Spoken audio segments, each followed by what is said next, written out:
Sir, இப்போ இருக்கக்கூடிய யங்ஸ்டர்ஸ்க்கு subject பற்றின புரிதல் ரொம்ப கம்மியாக இருக்க மாதிரி இருக்குது. இந்த டெக்னாலஜி டெவலப்மான பீரியடில் கூட ஒரு ஒரு பேக்லாக் இருக்குது. எதனால சார் அது? ஏன்னா அப்போல்லாம் இன்டர்வியூனாலே இந்த டெக்னிக்கல் சைடில் ரொம்ப ஸ்ட்ராங்காக இருப்பாங்க, அதை ஃபேஸ் பண்ணுறதுக்கு ஈஸியாக இருக்கும் அவங்களுக்கு. ஆனால் இப்போ இன்டர்வியூ ஃபேஸ் பண்ணவும் பயப்படுறாங்க, சப்ஜெக்ட் பற்றின புரிதலும் கம்மியாக இருக்குது. அது எதனால சார்? இன்னைக்கு நாம தகவல் தொழில்நுட்ப காலத்துல வாழறோம். நிறைய தகவல்கள் அங்கங்க எரிஞ்சு கிடக்குது. இதை யார் வேணா எப்ப வேணா எடுத்துக்கலாம் அப்படின்ற நிலைமை இருக்கு.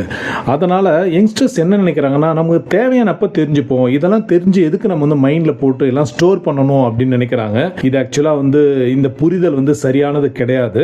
லெக்சரர் ஒரு விஷயம் எடுக்கிறாங்க, கிளாஸ் எடுக்கிறாங்க அப்படின்னா அந்த விஷயம் தொடர்பான அன்னைக்கே அவங்க வீட்டுக்கு செய்யணும். அப்படி செய்யும் போது அவங்களுக்கு அந்த சப்ஜெக்ட் மேல ஒரு பிடிப்பு உண்டாகும். லெக்சரை சொல்லி தந்ததை தாண்டி out of the box thinking பண்றதுக்கான அந்த கிரியேட்டிவிட்டி உங்களுக்கு உருவாகும். ஸோ இப்படிலாம் அவங்க நாலேஜ் டெவலப் பண்ணிக்கிறதுக்கு நிறைய டூல்ஸ் இருக்கு. இன்னைக்கு எல்லாருமே ஸ்மார்ட் போன் தான் யூஸ் பண்றாங்க. எல்லா யங்ஸ்டருமே ஒரு சின்ன டவுட் உடனே அடிச்சு பார்த்தலாம் சொல்லிட்டு அவங்க எப்ப வேணா எடுத்து பார்த்துக்கலாம். அடுத்த செகண்டே அவங்க அவங்களுக்கான சந்தேகங்களை உடனடியாக தீர்த்துக்கிறாங்க. அதுக்கான எல்லா வழிகளும் அவங்க கையில் இருக்கு.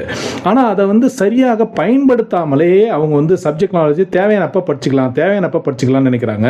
நான் நிறைய ஃப்ரெஷர்ஸை பார்க்குறேன். அப்போ தான் இந்த வருஷம் தான் முடிச்சுட்டு வருவாங்க. எக்ஸாம் எழுதி ஒரு மாதம் கூட இருக்காது. இப்போ ரெஸ்யூம் கொடுக்குறதுக்கோ இல்லை வேலை தேடியோ வருவாங்க, இன்டர்வியூக்கு வருவாங்க. ஏதாவது சப்ஜெக்டில் கொஸ்டின் கேட்டால் இல்லை சார் நான் சரியாக ப்ரிப்பேர் பண்ணல, திடீர்னு கூப்பிட்டனால அப்படியே வந்துட்டேன் அப்படின்னு சொல்லுவாங்க. இதெல்லாம் ஏற்புடைய பதிலே கிடையாது. சப்ஜெக்ட்ஸில் ரொம்ப பெரும்பாலான இன்டர்வியூஸில் நம்ம கவனத்தில் வச்சுக்க வேண்டிய ஒரு முக்கியமான விஷயம், பெரும்பாலான இன்டர்வியூவில் பார்த்தீங்கன்னா ரொம்ப பேசிக்கான கொஸ்டின்ஸ் தான் கேட்குறாங்க. ஒரு சிம்பிளாக சொன்னா உங்களோட இன்டர்வியூவை நீங்கள் கிளியர் பண்ணுறதுக்கு just 100 questions, உங்க சப்ஜெக்ட்ஸ் தொடர்பான ஒரு 100 questions நீங்க பேசிக் questions ப்ரிப்பேர் பண்ணிட்டீங்கனாலே பெரும்பாலான இன்டர்வியூஸை நீங்க கிளியர் பண்ணிட முடியும். ஆனா இதை நம்ம பசங்க பண்றதே கிடையாது. அவங்க அப்போ பார்த்துக்கலாம்னு இருக்கிறாங்க, எப்பயுமே பார்க்க மாட்டாங்க. இதுதான் இந்த ப்ரோக்ராஸ்டினேஷன், அவசியம் மட்டும் தள்ளி போடுதல். அப்போ பார்த்துக்கலாம், போகும்போது பார்த்துக்கலாம், அங்கே போய் பார்த்துக்கலாம், நாளைக்கு பார்த்துக்கலாம், இப்படி தள்ளி போட்டுக்கிட்டே இருக்காங்க.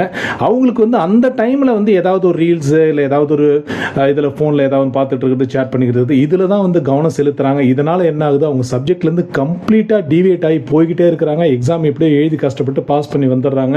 பட் சப்ஜெக்ட்ஸில் ஏதாவது பேசிக் கொஸ்டின் கேட்டால், ரொம்ப பேசிக் கொஸ்டின்ஸ் கேட்டால் கூட அவங்க தடுமாறுறத நிறைய இன்டர்வியூஸில் நம்ம பார்க்குறோம். இது அவங்களுக்கு சப்ஜெக்ட்ஸ் தொடர்பான புரிதல் மட்டும் இல்லை, தன்னோட கேரியர் தொடர்பான புரிதல், இண்டஸ்ட்ரி தொடர்பான புரிதல், இண்டஸ்ட்ரியில் என்ன எதிர்பார்க்குறாங்க அப்படின்ற ஒரு அடிப்படை புரிதல் கூட இல்லாமல் இருக்கிறது தான் இதை காட்டுது. அவங்க அவங்க கையில் இருக்கிற ஸ்மார்ட் ஃபோன் மூலமாகவே எவ்ரி மினிட் அவங்க நிறைய விஷயங்கள் கற்றுக்கிட்டே இருக்க முடியும். இதை கற்றுக்கிட்டே இருக்கும்போது அவங்க யார்கிட்டையும் போய் வேலைக்காக போய் நிற்கணும்னு அவசியமே கிடையாது. அவங்களுக்கான வேலை அவங்களுக்கு தேடி வரும். அவங்களுக்கான ஆப்பர்ச்சுனிட்டி, அவங்களுக்கான கரியர் டெவலப்மெண்ட் அவங்களுக்கு தேடி வரும். அதுக்கு அவங்க சப்ஜெக்ட்ல எக்யூப் பண்ணிக்க வேண்டியது ரொம்ப அவசியம். அதுக்கு அவங்க எங்கேயுமே அலைய வேண்டாம். அவங்களோட ஸ்மார்ட் போனை எஃபெக்டிவாக பயன்படுத்தினாலே சப்ஜெக்ட்ல ரொம்ப ஸ்ட்ராங்காக அவங்களால ஆக முடியும். At least to be able to answer the basic questions in interviews, அந்த அளவுக்காக அவங்க ப்ரிப்பேர் பண்ண வேண்டியது ரொம்ப அவசியம். இதை நாங்கள் மீண்டும் வலியுறுத்துறேன். நன்றி. Yes boss, HRD channel.